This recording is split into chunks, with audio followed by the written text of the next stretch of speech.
Hello and thank you for watching this presentation.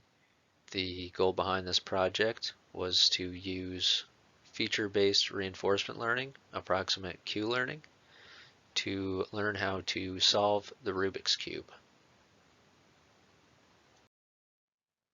There were three main objectives in this project. The first being the creation of a Python module that could be used to represent a 2x2 Rubik's Cube. This would allow gathering features and simulating moves that could be achieved on a 2x2 Rubik's Cube. The second objective is to create and train a reinforcement learning agent that would then be used to solve that Rubik's Cube. And the third objective is to demonstrate the execution of that learning agent in solving a Rubik's Cube.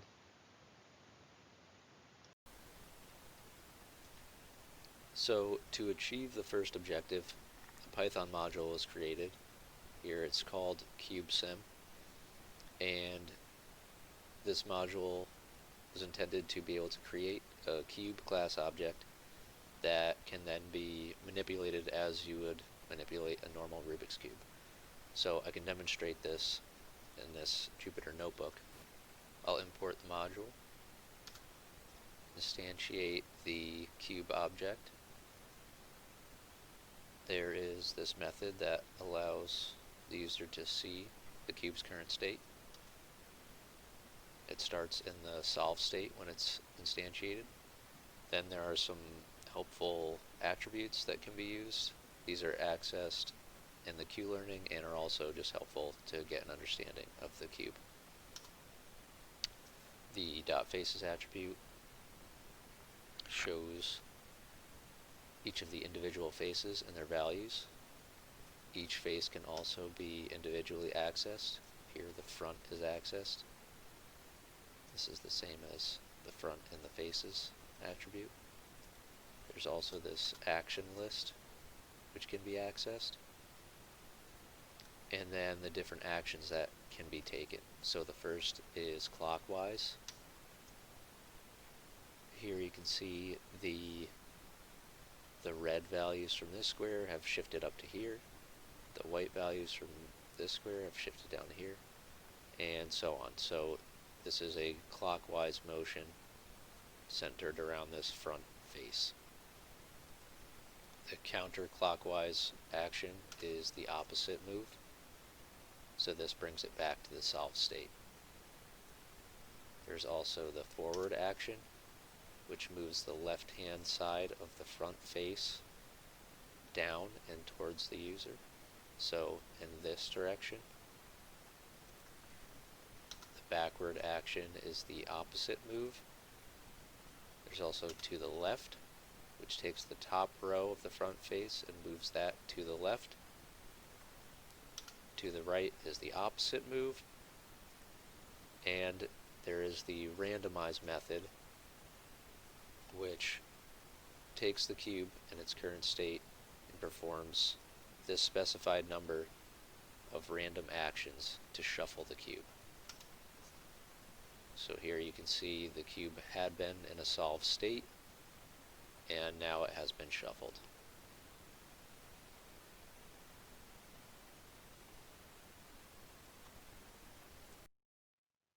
Once the cube can be fully represented, the second objective is to train the reinforcement learning agent.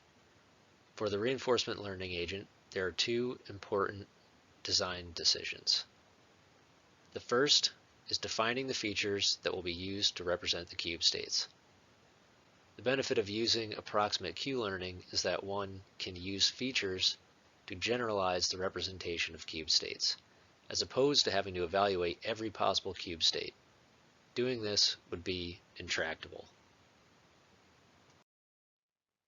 The features chosen in this project were, first, the number of 1, 2, 3, and 4 colored faces. This gives an understanding of how close the cube is to being solved. Second, the number of distinct colors on face pairs. This gives some understanding of position of the faces in addition to how close the cube is to being solved. And finally, the number of fully solved layers. A layer is considered one side of the cube. So a fully solved layer would mean one full face is solved, and the two closest squares on each adjacent face are also solved. This, again, provides information on relative position of the faces and how close the cube is to being solved. With the features defined, the second significant design decision is how to define the rewards for the agent. The pseudocode for assigning a reward can be seen on the left. If the cube is fully solved, the goal state is true, and the agent receives a reward of 1,000. In relative terms, this is large. If the goal state is not true, the agent receives a reward based on the features. These features are weighted based on their indication of how close the cube is to being solved. The right-hand side shows the ordering of importance, and the actual weightings can be seen in the pseudocode to the left. In order to evaluate when the agent has been sufficiently trained, the reward per episode was calculated as a rolling average over the previous 100 episodes. When the reward per episode levels out, the agent is considered trained. Here it can be seen that the agent continued to achieve more rewards per episode as epsilon decayed. Epsilon in this instance is the probability of the agent choosing a random action as opposed to the action dictated by the current policy of the agent.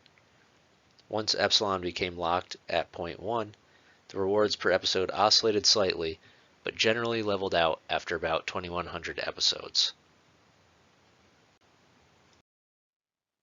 The results of the trained agent compared to a randomly shuffled agent can be seen in the plot to the right.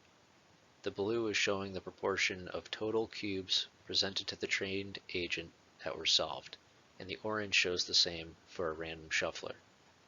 The three categories shown are indicating the max number of moves the agent was given to solve the cube. The 10,000 max test, all the way on the right, was used to calculate the p-values. According to the p-values, the difference between the trained agent and the random shuffler was not enough to be statistically significant. This indicates that the final objective of the project was not able to be met with the current learning agent architecture. Although the agent did not perform as hoped, there are some opportunities for further exploration and improvements. One item to note is that the trained agent was able to solve more cubes as the number of allowable moves increased. Due to the timelines of the project, this was not able to be further explored, but the number of max moves could be increased to see if this can greatly improve the number of cubes solved. The other main item to take away is that the features and rewards need to be reevaluated. The chosen features do not appear to provide enough information to solve the cube. Some ways to possibly improve on the features are adding interaction features, incorporating information on the history of previous cube states, or utilizing neural networks to build more complex features. For information on the resources that were used, as well as other projects that were used for inspiration on this project, those references can be seen in this slide. Thank you for watching this presentation.